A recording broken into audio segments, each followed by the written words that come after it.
দাবি আদায় না হওয়া পর্যন্ত আন্দোলন চালাবেন শিক্ষার্থীরা। আদালতের নির্দেশ মেনে ঘরে ফেরার আহ্বান আইনমন্ত্রীর। উত্তর মধ্যাঞ্চলে বন্যা পরিস্থিতির আরও অবনতি, ঝুম বৃষ্টিতে রাজধানীতে জলাবদ্ধতা। পেঁয়াজের ঝাঁঝ বাড়ছেই, মরিচ আলু সবজির বাজারে ঊর্ধ্বমুখী, ক্ষুব্ধ ক্রেতারা। নানা সমালোচনায়ও নিজেকে যোগ্য বলছেন বাইডেন, পূর্ণ সমর্থন পাচ্ছেন ন্যাটো মিত্রদের। আরেকটি রেকর্ডের সামনে আর্জেন্টিনা, কোপা আমেরিকার শিরোপা জিতলেই অনন্য উচ্চতায় মেসি।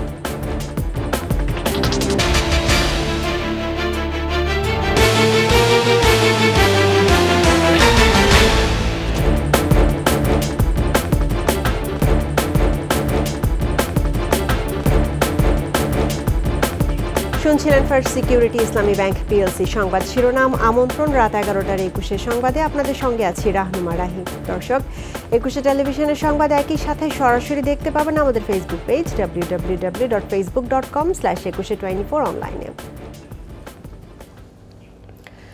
সরকারি চাকরিতে কোটা সংস্কারের দাবিতে আন্দোলনরত শিক্ষার্থীরা শনিবার সারা দেশের সমন্বয়কদের সঙ্গে অনলাইন অফলাইনে বৈঠকের পর সন্ধ্যা 6টায় সংবাদ সম্মেলনে পরবর্তী কর্মসূচির ঘোষণা দেবেন। শুক্রবারের বিক্ষোভ ও শাহবাগে অবস্থান শেষে দাবি আদায় না হওয়া পর্যন্ত আন্দোলন চালিয়ে যাওয়ার কথা জানান তারা। বিস্তারিত জানাচ্ছেন আহমদ বাবু। সরকারি চাকরিতে কোটা সংস্কারের দাবিতে শুক্রবার বিকাল 4টার দিকে ঢাকা বিশ্ববিদ্যালয়ের গ্রন্থাগারের সামনে জড়ো হন শিক্ষার্থীরা। পরে মিছিল নিয়ে কলাভবন থেকে বের হয়ে টিএসসি ঘুরে শাহবাগে যান তারা। 1 ঘন্টার মতো চারপাশের সড়ক অবরোধ ও অবস্থান নিয়ে সমাবেশ করেন।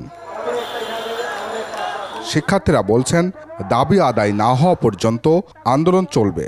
কোনো ধরনের যৌক্তিক কোনো সিদ্ধান্ত আসছে, পরিপত্র বা কোনো ধরনের আইন পাশ করার মতো ঘোষণা আসছে সরকারি মহল থেকে, যতক্ষণ আমাদের ন্যায়সঙ্গত এবং যৌক্তিক দাবি আমরা আদায় না করতে পারছি ততদিন আন্দোলন চলবে। কোনো ধরনের হামলা, কোনো ধরনের এই ধরনের ভয় ভীতি প্রদর্শন করে আমাদের এই আন্দোলনকে দমন করা যাবে না। আমরা আমাদের জায়গা থেকে চাই যে জরুরি একটি সংসদ অধিবেশন ডাকা হোক এবং সেখানে এই কোটার যৌক্তিক সংস্কার করে আমাদের যে দাবিটি বা পুরো বাংলাদেশের তরুণ প্রজন্মের যে দাবি সেটি মেনে নেওয়া হোক। আমরা আমাদের দাবি আদায় করেই পড়ার টেবিলে ফিরে যাব। শাহবাগ ছাড়ার আগে কোটা সংস্কার আন্দোলনের অন্যতম সমন্বয়ক সাংবাদিকদের ব্রিফ করে পরবর্তী কর্মসূচি জানিয়ে দেন। আগামীকাল আমাদের সকল বিশ্ববিদ্যালয় ও জেলায় জেলায় অনলাইন অফলাইন প্রতিনিধি বৈঠক হবে এবং বিকাল 6টায় আমরা আমাদের পরবর্তী কঠোর কর্মসূচি নিয়ে ঢাকা বিশ্ববিদ্যালয় কেন্দ্রের সামনে আমরা একটি প্রেস ব্রিফিং করব। সারা দেশে শিক্ষার্থীদের উপর হামলার বিচারও চান আন্দোলনকারীরা। আহমদ বাবু, 21 টেলিভিশন, ঢাকা। স্বাধীনতা বিরোধীদের প্রেতাত্মারা কোটা সংস্কার আন্দোলনের নামে ষড়যন্ত্রে লিপ্ত বলে মন্তব্য করেছেন আইনমন্ত্রী অ্যাডভোকেট আনিসুল হক। ব্রাহ্মণবাড়িয়ার আখাউড়া রেল স্টেশনে সাংবাদিকদের প্রশ্নের জবাবে তিনি বলেন, যারা বাংলাদেশের স্বাধীনতা বিরোধী ও বঙ্গবন্ধুকে সপরিবারে হত্যা করেছিল তারা কোটা আন্দোলনে মদত দিচ্ছে। আন্দোলনের নির্দেশ মেনে শিক্ষার্থীদের ঘরে ফেরার আহ্বান জানান আইনমন্ত্রী। সরকারের দায়িত্ব জনগণের জানমাল রক্ষা করা, সরকারের দায়িত্ব জনগণের সুবিধা অসুবিধা দেখা এবং সেইখানে যদি কেউ বাধাগ্রস্ত করে সরকারকে সেই আইন মোতাবেক ব্যবস্থা নিতে হবে। বৃষ্টি আর উজানের ঢলে দেশের উত্তর ও মধ্যাঞ্চলের বন্যা পরিস্থিতির আরও অবনতি হয়েছে, বাড়ছে নদ নদীর পানি। নতুন নতুন এলাকা প্লাবিত হয়ে বাড়ছে বানভাসীর সংখ্যা। অবর্ণনীয় কষ্টে দিন কাটাচ্ছে লাখো বানভাসীর। দেখা দিয়েছে বিশুদ্ধ পানির সংকট। তবে বন্যা পরিস্থিতি স্থিতিশীল সিলেটে। এদিকে সিরাজগঞ্জ, কুষ্টিয়া ও টাঙ্গাইলের বাড়ছে নদী ভাঙন। প্রতিনিধিদের সহায়তায় ডেস্ক রিপোর্ট। সিলেটে বৃষ্টি হলেও বাড়েনি নদ নদীর পানি। এতে সংখ্যা কিছুটা কমলেও কমছে না জলমগ্ন সিলেটবাসীর দুর্ভোগ। 3 দফার বন্যায় মানবেতর জীবন কাটাচ্ছেন 8 লাখ বাসিন্দা। 2 সপ্তাহ ধরে জলমগ্ন কুড়িগ্রামের 4 শতাধিক গ্রামের 2 লাখ মানুষ। বিশুদ্ধ পানি ও খাবার সংকটে গবাদি পশু নিয়ে দুর্বিষহ জীবন কাটাচ্ছেন বানভাসীরা। যমুনার পানি বেড়ে বিপদসীমার উপর দিয়ে প্রবাহিত হচ্ছে সিরাজগঞ্জ শহররক্ষা বাঁধ হাট পয়েন্টে। জেলার শাহজাদপুর, চৌহালি, সদর, বেলকুচি ও কাজিরপুরের 34টি ইউনিয়নের চরাঞ্চলে ঘরবাড়িতে প্রবেশ করেছে বানের পানি। ভেতরে বাড়ি ঘরে পানি, আবার একটু কুমা ধরলো, আবার ফের আজকে বাড়তেছে। পানিতে তো লেগেছে, রান্নাবাড়ি খাওয়া দাওয়া সুবিধা, ছাগল গরু মাছ পালা খাওয়াইছে। গাইবান্ধার তিস্তা, যমুনা, ব্রহ্মপুত্র ও ঘাঘট নদীতে নতুন করে পানি বৃদ্ধি পাচ্ছে। প্লাবিত হয়েছে নদী তীরবর্তী 165টি চরাঞ্চল। বিশুদ্ধ পানি সংকটে চরাঞ্চলের হাজারো মানুষ। পানি বলার কারণে এটা হচ্ছে। আমরা কোথায় যাবো, কোন জায়গা পাই, রাস্তাঘাট বা স্কুল, ফিল্ড, আশ্রয় কেন্দ্র, এগুলোর মধ্যে আমরা সব লোকজন যাচ্ছি। জামালপুরে নদীর পানি বেড়ে প্লাবিত হচ্ছে নতুন নতুন এলাকা। বাড়িঘরে পানি প্রবেশ করায় উঁচু সড়কে আশ্রয় নিচ্ছেন বন্যা আক্রান্তরা। বাড়ি নদী ভেঙে ছেলে বেলে নিয়ে গেছে, এখন অন্য বাড়িতে চলে আসি। বন্যায় পানি ভাসে গেছে, যে করি বাড়িঘর সব চলে গেছে, আমরা রাস্তা ধারে রয়েছি। এদিকে কুষ্টিয়ার ভেড়ামারায় তীব্র হচ্ছে নদী ভাঙন। গেল কয়েকদিন ধরে উপজেলার বাহিরচরের মুসলিমপুর ও টিকটিকিপাড়া সহ কয়েকটি গ্রামে শুরু হয়েছে পদ্মার ভাঙন। যেটুকু জায়গা আছে এটুকু যদি আমরা না থাকি আমরা কোথায় যাব? আমরা স্কুলেও পড়তে পারবো না, স্কুলটাও ভাঙার পারাপারি। আমাদের 100 বিঘা জমি গাঙে ভেসে বর্তমানে। টাঙ্গাইলেও পানি কমার সাথে সাথে যমুনা ও ঝিনাই নদীর তীরবর্তী এলাকায় তীব্র ভাঙন দেখা দিয়েছে। জেলার ভুয়াপুর, বাসাইল, দেলদুয়ার ও নাগরপুর উপজেলার 15টি ইউনিয়নের নদী তীরবর্তী এলাকার বাড়িঘর, ফসলি জমি বিলীন হচ্ছে নদী গর্ভে। দীর্ঘদিন ধরে এই বন্যায় বহু জমি রাস্তা ভেঙে গেছে, নদী গর্ভে বিলীন হয়ে গিয়েছে। এই রাস্তা যদি ভেঙে যায় তাহলে 5-7 গ্রামের লোক চলাচল করা বন্ধ হয়ে যাবে। পদ্মার পানি বেড়ে বন্যার শঙ্কা দেখা দিয়েছে রাজবাড়ীর নিম্নাঞ্চলে। প্লাবিত হয়েছে নদী তীরবর্তী এলাকা। খুরশিদ আলম মুকুল, 21 টেলিভিশন। ভোর থেকে মুষলধারে বৃষ্টিতে রাজধানীর বেশিরভাগ সড়কে সৃষ্টি হয়েছে জলাবদ্ধতা। ডুবে গেছে বিভিন্ন এলাকার অলিগলিও। ছুটির দিন হওয়ায় সড়কে যানবাহন কম থাকলেও দীর্ঘ যানজটে চরম বিপাকে পড়েন কর্মজীবী ও সাধারণ মানুষ। মাহমুদ হাসানের প্রতিবেদন। বৃষ্টি পছন্দ করেন না এমন মানুষ খুঁজে পাওয়া মুশকিল। তীব্র গরমে যেমন বৃষ্টি চাই, তেমনি হাজারো লেখক ও কবি তার সাহিত্যে ঠাঁই দিয়েছেন বৃষ্টিকে। নাটক কিংবা চলচ্চিত্রে রোমান্টিকতা ফোটাতে বৃষ্টির বিকল্প নেই। ছুটির দিনে বৃষ্টির রিমঝিম শব্দে অনেকের ঘুম ভাঙে, আবার অনেকে আরেকটু ঘুমানোর প্রস্তুতি নেয়। প্রকৃতির বিরূপ ছোঁয়া কবিতা, সাহিত্য কিংবা চলচ্চিত্রে নান্দনিকতা ছড়ালেও বৃষ্টির সাথে বাস্তবতার চিত্র ভিন্ন। ভোররাত থেকে মাত্র 60 মিলিমিটার বৃষ্টিপাতে তলিয়ে যায় রাজধানীর অধিকাংশ সড়ক। অ্যাম্বুলেন্স, প্রাইভেট কার, সিএনজি চালিত অটোরিকশা সড়কে আটকে তৈরি হয় দীর্ঘ যানজট। কোমর সমান পানিতে আটকে যাওয়া এসব যানবাহন ঠেলতে দেখা যায় রাজধানী জুড়ে। এর মধ্যেই ঘর ছেড়ে বাইরে এসেছেন কর্মজীবী মানুষ। জলাবদ্ধতার বিরুদ্ধে রীতিমতো যুদ্ধ করে পৌঁছান কর্মস্থলে। আমার আজকে বাকশিল্পাঙ্গনে পরীক্ষা আছে, তার জন্য আমি যাচ্ছি আর কি। কষ্ট হলে বৃষ্টি নিয়ে যেতে হচ্ছে আর কি। এখন বাইরে যেদিকে যায় এদিকেই পানি, যেদিকে যায় এদিকেই পানি। এখন এই যে পানিতে বন্ধ হয়ে গেছে। বৃষ্টিতে ভিজা ভিজা এখন ডিউটি শেষ করলাম, এখন আবার ভিজা ভিজা বাসায় যাচ্ছি। এমন বৃষ্টিতে রাজধানীর সড়কগুলোতে অসহনীয় জলাবদ্ধতার জন্য কর্তৃপক্ষের দায়িত্ব নিয়ে প্রশ্ন তোলেন নগরবাসী। মাহমুদ হাসান, 21 টেলিভিশন, ঢাকা। সপ্তাহের ব্যবধানে পেঁয়াজের দাম বেড়ে দাঁড়িয়েছে 120 টাকায়। এদিকে সব ধরনের সবজির বাজারও ঊর্ধ্বমুখী। স্বস্তির বার্তা নেই কাঁচামরিচ ও আলুর দামেও, তবে কোরবানি পরবর্তী আমিষের চাহিদা কিছুটা কম থাকায় স্থিতিশীল মাছ ও মাংসের বাজার। বিস্তারিত জানাচ্ছেন পার্থসারথী। অস্বাভাবিকভাবে বেড়েই চলেছে সবজির দর। বাজারে বেশিরভাগ সবজি কিনতে হচ্ছে 60 থেকে 80 টাকা কেজি দরে। কিছু সবজির দাম আবার কেজি প্রতি শতকও ছাড়িয়েছে। যদিও মাত্র কয়েক মাস আগেই পেঁয়াজের ভরা মৌসুম শেষ হয়েছে, তবুও অস্থির পেঁয়াজের বাজার। আদা রসুনের দাম কমলেও ওঠানামা করছে কাঁচামরিচ আর আলুর দাম। আমাদের যে দেশি মরিচটা আছে সেটা অ্যাভেলেবেল সব পচা, আমরা আইনা বিক্রি করতে পারি না, কাস্টমার শুধু অবজেকশন দিতেছে। আর ইন্ডিয়ান যে মরিচটা ওটা বর্তমানে খুবই ভালো, কিন্তু দামটার দিক থেকে একটু বেশি। বেগুনটা 120 টাকা কেজি কিনা, এখন 130 টাকা বেচতে গেলে পারতেছি না, কাস্টমার নিতে পারতেছে না, এত দাম। যে টমেটোটা আপনার 160 টাকা কেজি কিনা, এখন 180 বেচতে গেলে আমরা পারতেছি না। বৃষ্টির কারণে দাম বেড়েছে, বিক্রেতাদের এমন মন্তব্যকে অজুহাত বলছেন ক্রেতারা। সবজির বাড়তি দাম নিয়ে হতাশা প্রকাশ করেন তারা। পেঁয়াজ কিনলাম, কাঁচামরিচ কিনলাম, গত সপ্তাহের চাইতেও আর একটু দাম বেশি আর কি, বাজারের সাথে আমাদের বেতনের সাথে মিলতেছে না।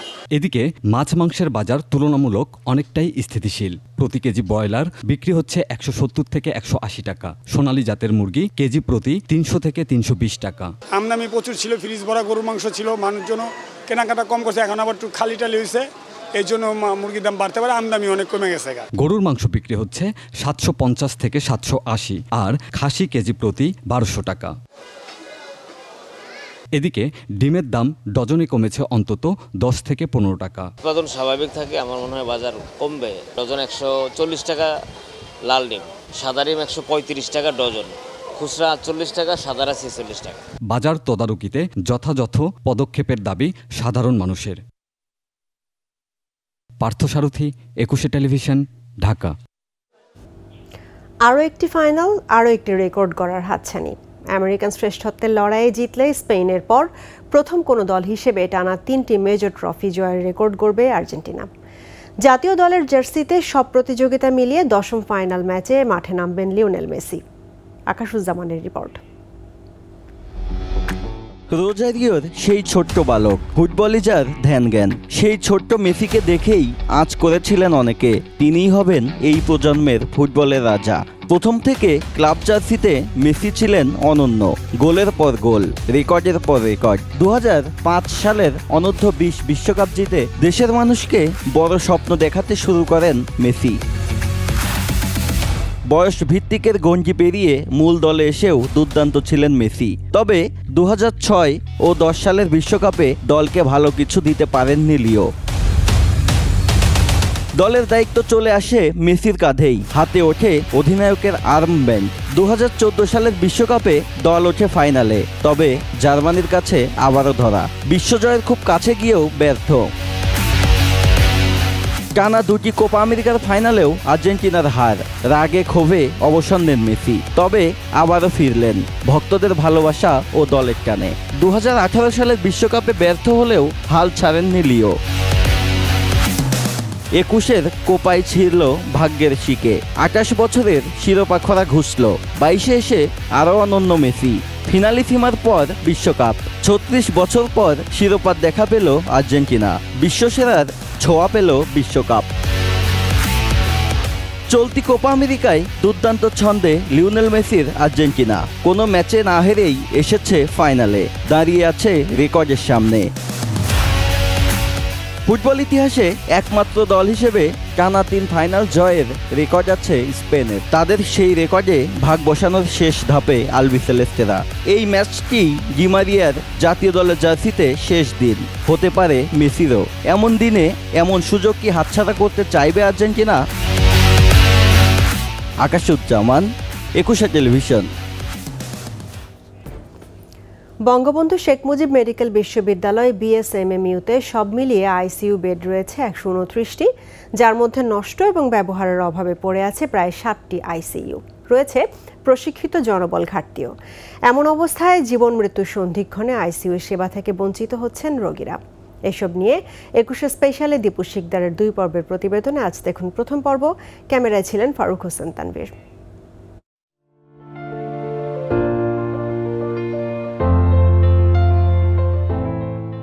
উন্নত এবং কম খরচে স্বাস্থ্যসেবার জন্য সুনাম রয়েছে বঙ্গবন্ধু শেখ মুজিব মেডিকেল বিশ্ববিদ্যালয়ের।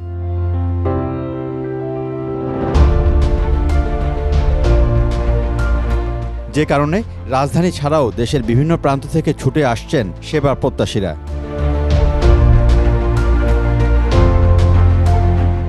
এখানে বিভিন্ন ইউনিটে আইসিইউ, সিসিইউ, এইচডিইউর মতো অতি জরুরি সেবা দেওয়া হচ্ছে। বিএসএমএমইউর আইসিইউর সাধারণ বেডের ভাড়া 2100 টাকা। তবে লাইফ সাপোর্ট যুক্ত হলে এই ভাড়া কিছুটা বৃদ্ধি পায়, যার খরচ প্রাইভেট হাসপাতালগুলোতে বহুগুণ। সিট যদি আরও বেশি হয়, মানুষ অবশ্যই আরও বেশি সেবা পাবে। হ্যাঁ, যত বেশি হয়, আর যত বেশি সিট যদি খালি থাকে তখন হয়তো প্রাইভেটে তো মানুষ এত যাবে না। প্রাইভেটে তো অনেক বেশি খরচ, প্রায় 50-60-র মতো রান করছে। সেইটা হয়তো 100-200 হলে তো অবশ্যই ভালো হয়, মানুষ অবশ্যই বেশি সেবা পাবে। খালি হইলে হবে না, আবার সেই পরিমাণে যে লোকবল লাগবে। তবে বিপরীত চিত্রও আছে। শিশু বিভাগে একটি আইসিইউ বেডের জন্য প্রাণপণ চেষ্টার আকুতি ঝরল রোগীর স্বজনের কণ্ঠে। 4 দিন ধরে আজকে ট্রাই করতেছি, এখানে প্রতিদিনই আসতেছি, জমা দিচ্ছি ফাইল, তো এখন সিট খালি নাই। তারপরও ওনারা বলছে যে হলে জানাবে। কারণ এই বিভাগে রয়েছে বেডের সংকট। একাধিক আইসিইউ বেড নষ্ট হয়ে পড়ে আছে দিনের পর দিন। এমন দৃশ্য ধরা পড়েছে ২১-এর ক্যামেরায়।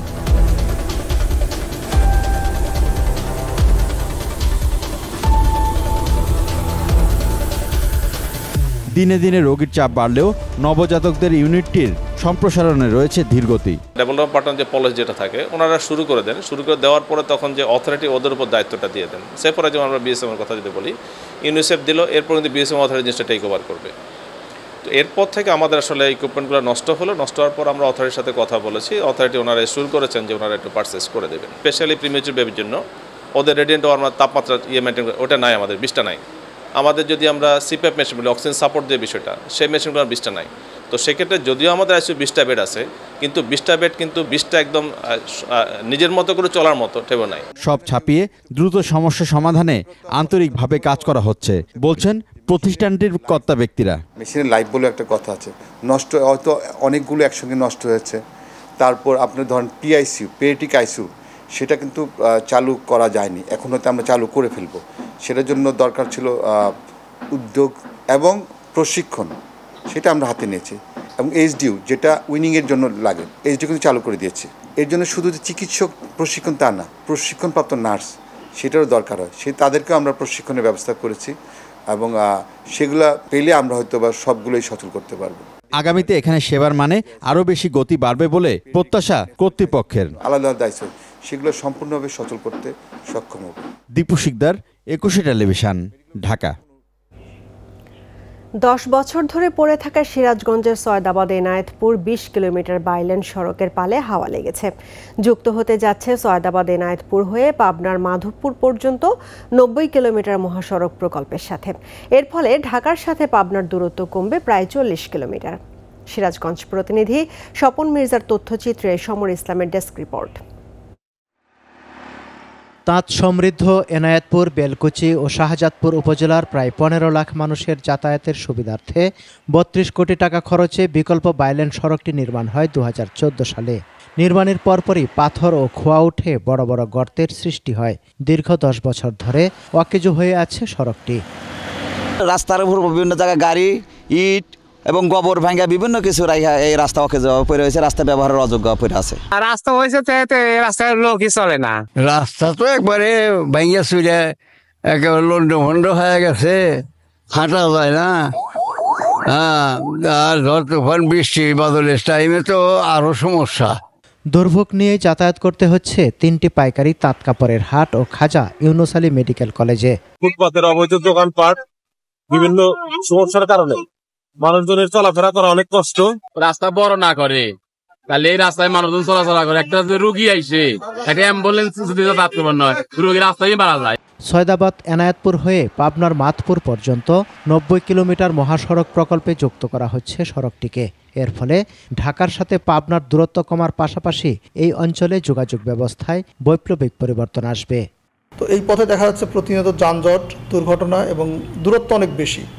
ঠিক এই বিষয়গুলোকে সামনে নিয়েই আমরা স্টাডি করেছি যে আমরা সয়দাবাদ থেকে এনায়েতপুর হয়ে অতি সহজেই আমরা বেড়াতে গিয়ে একটা কানেকশন দিতে পারি, যে কানেকশনটা দিলে এই পাবনাবাসীর জন্য এই দূরত্বটা প্রায় 40 কিলোমিটার দূরত্ব কম হয়।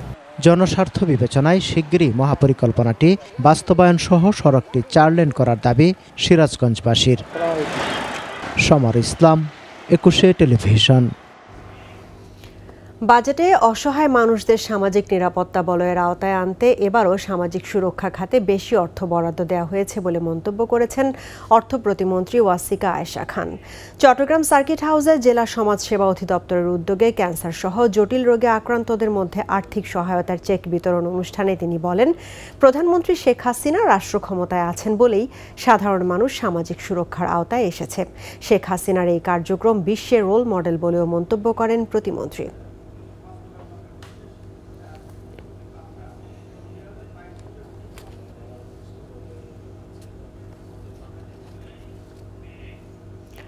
চট্টগ্রামের বাণিজ্য সম্ভাবনাকে কাজে লাগাতে অবকাঠামো খাতে ব্যাপক বিনিয়োগ হচ্ছে বলে জানিয়েছেন সিটি কর্পোরেশনের মেয়র রেজাউল করিম চৌধুরী। নগরীর ফৈল্লাতলী বাজারের আধুনিক কিচেন মার্কেটের উদ্বোধন করেন তিনি। জানান ২৫০০ কোটি টাকার বিনিয়োগে পুরো শহরের যোগাযোগ ব্যবস্থাকে ঢেলে সাজানো হচ্ছে। জলাবদ্ধতা নিরসনে চলছে ১০,০০০ কোটি টাকার প্রকল্প। ব্যাপক বিনিয়োগে চট্টগ্রাম বৈদেশিক বিনিয়োগের গুরুত্বপূর্ণ কেন্দ্রে পরিণত হয়েছে বলেও মন্তব্য করেন সিটি মেয়র।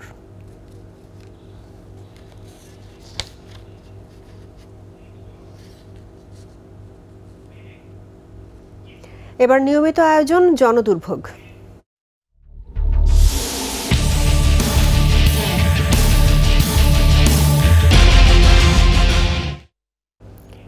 রাজনৈতিক কিংবা অরাজনৈতিক দাবি আদায়ে সবাই নামেন রাস্তায়।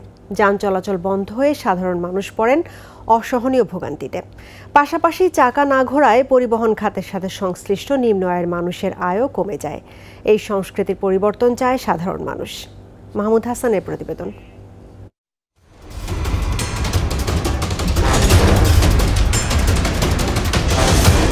আন্দোলনের কারণে সড়কে যান চলাচল বন্ধ।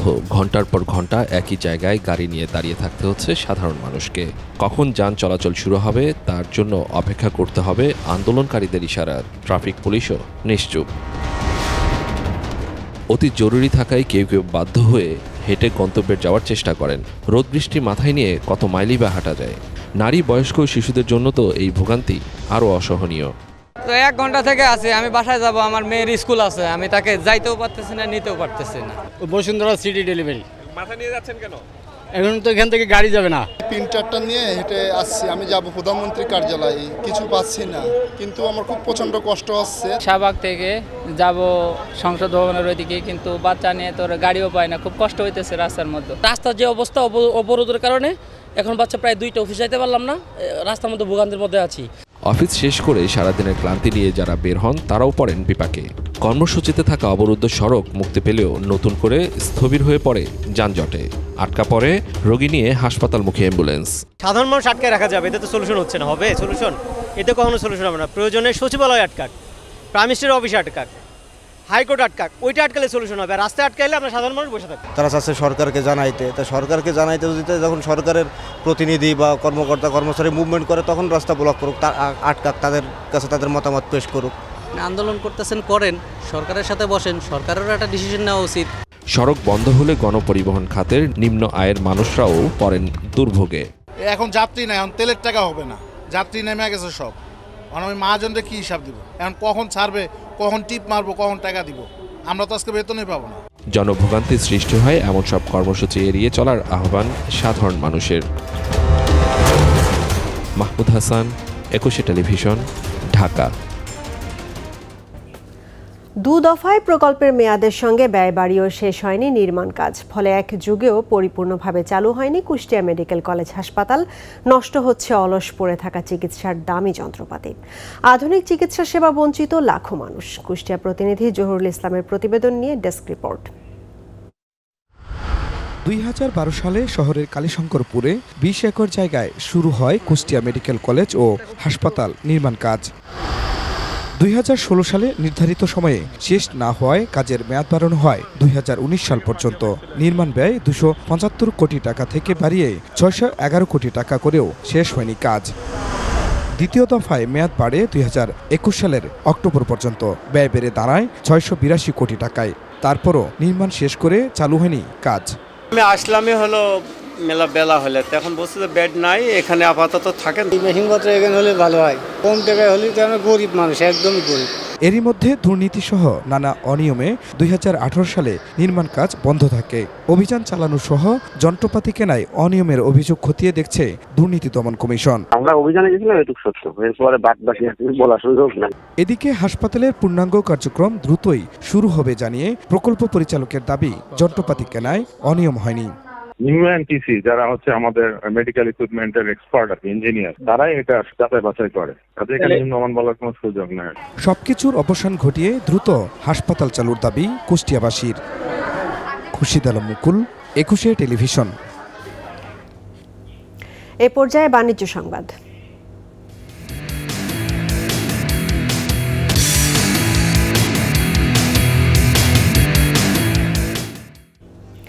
রাজধানীতে প্রধান কার্যালয়ে হয়ে গেল সোশ্যাল ইসলামী ব্যাংকের অর্ধবার্ষিক ব্যবসায়িক সম্মেলন 2024।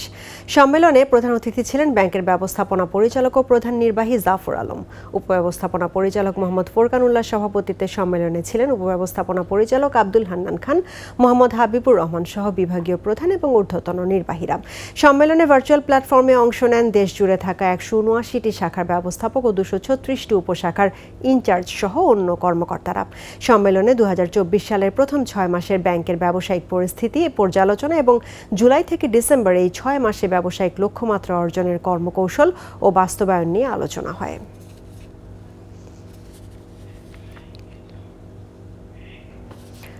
কোপা আমেরিকার শিরোপা লড়াইয়ে কলম্বিয়ার সাথে লড়বে আর্জেন্টিনা। এই ম্যাচ পরিচালনার দায়িত্ব পেয়েছেন ব্রাজিলের রাফায়েল ক্লাউজ। ফিফার ম্যাচ রেফারিদের তালিকায় 10 বছরের অভিজ্ঞতা রয়েছে তার। এক বিবৃতিতে কলম্বিয়া ও আর্জেন্টিনার ম্যাচ অফিসিয়ালদের তালিকা প্রকাশ করেছে কনমেবল। একই সঙ্গে কানাডা ও উরুগুয়ের তৃতীয় স্থান নির্ধারণী ম্যাচের রেফারিদের নামও প্রকাশ করেছে তারা। ক্লাউস 2015 সাল থেকে ফিফার রেফারি হিসেবে দায়িত্ব পালন করে যাচ্ছেন। 2022 সালে কাতার বিশ্বকাপে বেশ কিছু ম্যাচ পরিচালনা করেছেন তিনি। তাছাড়া কোপার এই আসরে মেক্সিকো ভেনেজুয়েলা ম্যাচ পরিচালনা করেন এই ব্রাজিলিয়ান রেফারি।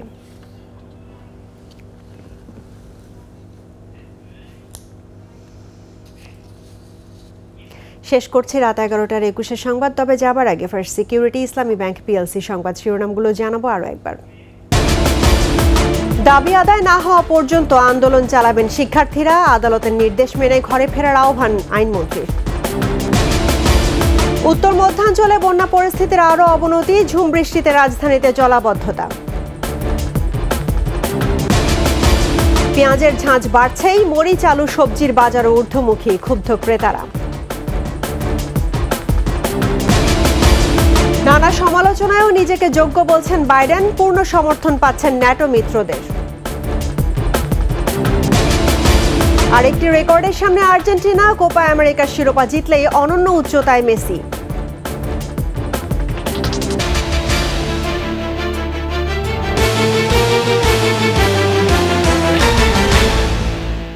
দর্শক, 21-এর সর্বশেষ খবর জানতে ডায়াল করুন 2021 নম্বরে, আর ভিজিট করুন 21-tv.com এই ওয়েবসাইটে। এছাড়া ফেসবুকে ভিজিট করতে পারেন facebook.com/2124 অনলাইনে। এতক্ষণ সঙ্গে থাকার জন্য ধন্যবাদ। পরবর্তী সংবাদ রাত 1টায় দেখার আমন্ত্রণ রইল। 21-এর সঙ্গেই থাকুন।